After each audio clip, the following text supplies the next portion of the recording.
Hey everybody, this is Larry Higgins again with Skip Genie. I'm back at the Propelio Academy here talking about skip tracing and more specifically scaling and automation of your cold calling efforts. So in this section covering scaling and automation, some of the things we're going to talk about are autodialers, ringless voicemail, texting, how to increase your calling capacity with additional callers, and just kind of determining your fit based off of your requirements and your capacity to work through leads. So getting started, we're going to talk about the autodialers, and there's the main 3 or 4 that we kind of see as far as our customers and just people we talk to out in the arena. The big 4 are phone burner, mojo dialer, hot prospector, and call tools.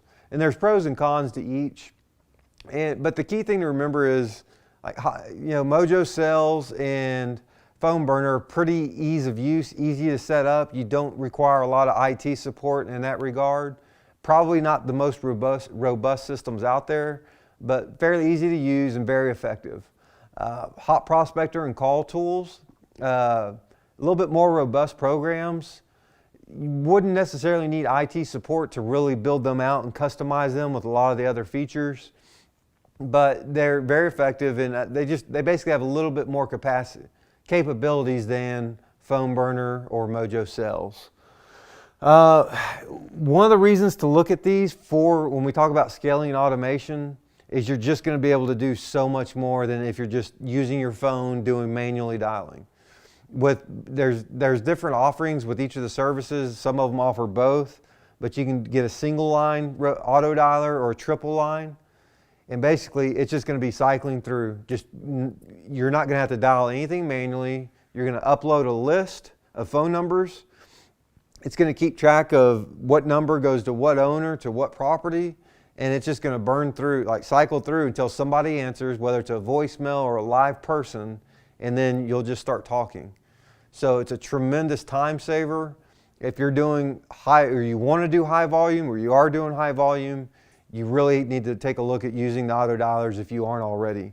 I will say you need to be aware of the Telephone Consumer Protection Act, the TCPA, you'll hear it referred to as. Maybe you've heard of the do not call list. There are things to take into consideration. I'm not an attorney, not giving you legal advice, just saying you need to know there are things to take into consideration. You just read up on it yourself if you'd like, or talk to an attorney, however you want to go about it. Just kind of know what the rules and limitations are, what you fall under. Another way to help with scaling and automation is with what we call ringless voicemail or voicemail drops. Maybe it's happened to you, maybe you've seen this, experienced this in real life.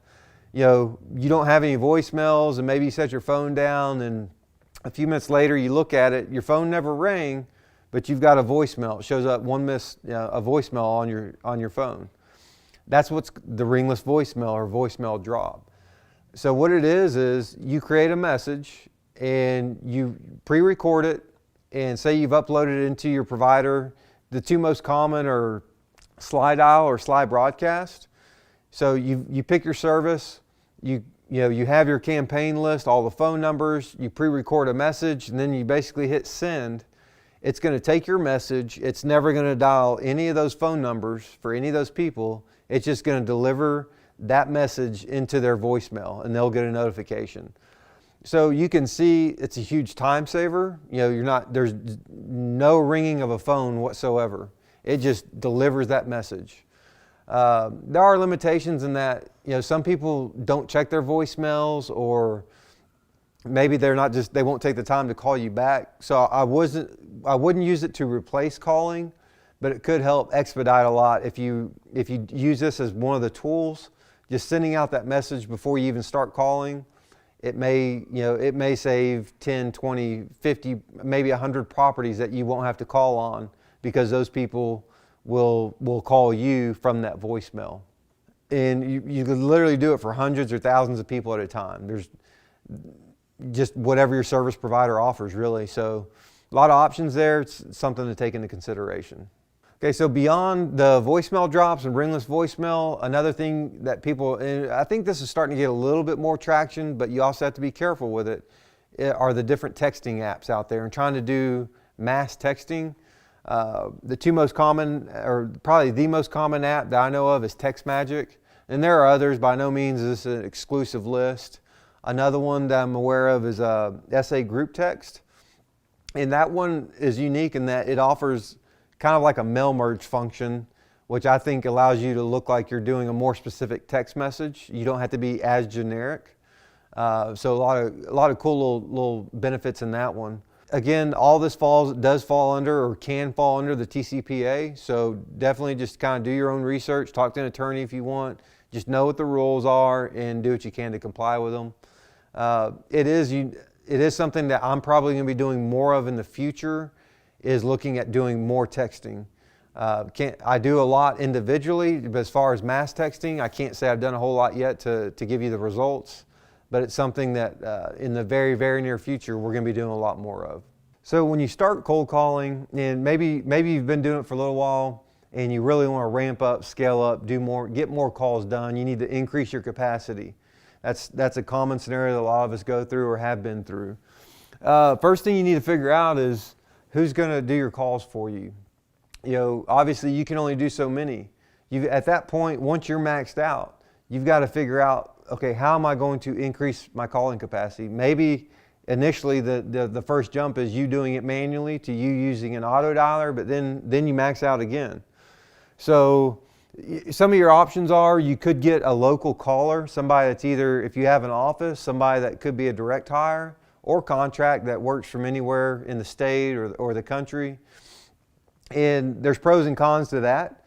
Yeah, there might be a little bit of a premium, but just having that local accent and just being local and being able to relate to people sometimes, I think there is something to be said for paying that premium in certain circumstances. When you're looking for a caller, you know, the two biggest qualities I can tell you that I would look for and I recommend you look for are that they really be empathetic and personable. Just somebody that you would enjoy talking to on the phone. You know, energetic, nice, you know, especially when you're chasing distressed properties, there's a lot of sad stories out there. You know, they need to be somebody that can listen, you know, be a shoulder to cry on, and somebody that can just like I said, easy to talk to. And that's very subjective, obviously, but look for those two qualities above all else, really, in my opinion. And obviously, they need to be able to handle no. Depending on how many properties they're calling, they're going to hear no. It could be a lot of no's, could be a few. They have to be good and okay with handling no's from sellers. Another thing that's getting more and more common are people are trying out virtual assistants. And there's definitely a place for those. Is that the right thing for you to do? I mean, I don't know. They will get you deals, but I'm not going to tell you whether or not you should go local, you should go VA. I'm just going to tell you about the qualities that you should be looking for if you pursue either of those routes. So with VAs, the two things I would pay the most attention to are, you know, obviously the English is good. And secondly, not quite as obvious, is you really need to test their call quality. Ask them, what are they using to make phone calls? Is it Skype? You know, how good is their internet connection? A lot of VAs are based out of the Philippines, at least a lot that it seems that real estate investors use. There's even VA services tailored for specifically real estate guys and gals in our arena. A lot of them are coming out of the Philippines. Their English tends to be really good. If you vet them, they might have a slight accent, but their power can be unreliable. If they're independent VAs, that they're independent operators, that would be a big concern for me, is how reliable is their power, versus if they're with a reputable, kind of like a broker VAs, they have a facility that they support a team of VAs. The broker or the manager of this team will make sure they have backup power, different things. So they almost provide an infrastructure for the VAs. So just make sure you vet them and you take that kind of stuff into consideration, because even if the VA is great, if the call quality is horrible, if they sound like they're calling from the other side of the world, they're going to be less effective for you.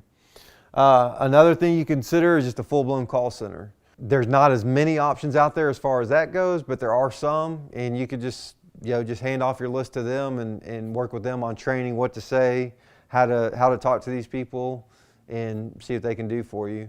So, you know, between those different options, there's really not a right or a wrong way.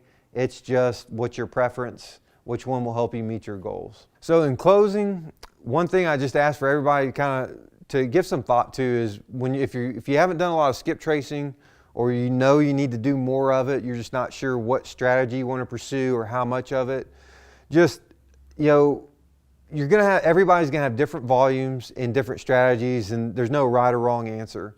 But just look at what are you currently doing? Are you driving for dollars? Are you doing a lot of mail and getting a lot of return mail? Are you cold calling a lot of lists right now, but you're just not having a lot of contacts, or you don't have good numbers or things like that? There's a learning curve to all that. Especially certain types of leads, certain types of properties tend to be harder to reach owners versus others.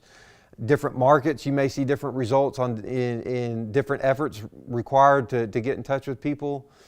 So there's no solid one size fits all in any scenario at all. All I can say is there is a little bit of a learning curve. It's not hard, but depending on your personality, your preferences, the types of leads you pursue, how you choose to pursue them, there's going to be a little bit of a learning curve in most cases. Biggest piece of advice I can give you is please do not overwhelm yourself. That's probably one of the most common mistakes I see people make in the beginning, is they bite off way more than they can chew. They'll try and chase down way too many properties. They lose track of what's going on with which property, who they've talked to, who they haven't, good numbers, bad numbers, who they need to try to email or get on social media or look up an obituary. And I know this because I've lived this. You will lose deals when you do that. You will get frustrated. Most people will give up. They will say, skip tracing is just not worth it. I didn't get the results. Well, it is worth it. You will get the results. Just try and break it down into those manageable chunks. It's real easy to overextend yourself. You're always looking at greener pastures and the next latest and greatest lead that's coming at you, screaming hot deal. Just, again, there's a learning curve. Be thoughtful, be methodical, and just be thorough. And you too can go out and get these home run type deals. They're out there. It's just, you got to do your research, put the work in, and go get them. So just to wrap up one more time, as a reminder, my name is Larry Higgins. I am with Skip Genie. And if you have any questions or comments, feel free to shoot me an email at larry@skipgenie.com. You can hit me up on Facebook, or just submit your questions or comments here in the comment section below. If not, good luck to everybody out there, and please let us hear about your skip tracing successes.